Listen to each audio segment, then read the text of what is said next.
네, 지난해 우리나라 수출은 말 그대로 힘을 못 썼습니다.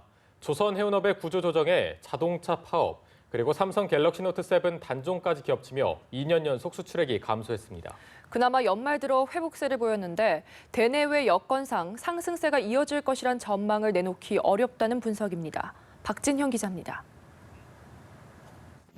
지난해 우리나라 전체 수출액은 4,955억 달러로 전년보다 5.9% 줄었습니다.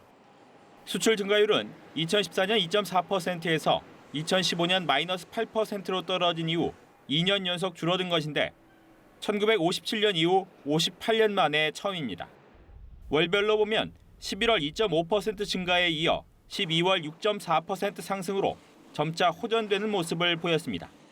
지난달 수출 호조는 일반 기계, 석유화학, 자동차, 의약품 등이 최대 실적을 거뒀고 중국 수출도 2015년 1월 이후 23개월 만에 2개월 연속 오르면서 2015년 10월 이후 최대 수출 실적 120억 달러를 기록한 영향이 컸습니다.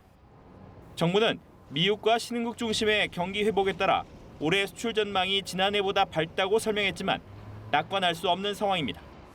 우리나라 최대 수출국인 중국 성장률이 연 6%에 머무는 등 대부분 국가의 경기 둔화에 따른 수출 감소는 불가피하고 미국의 보호무역주의도 강화될 것으로 예상됩니다.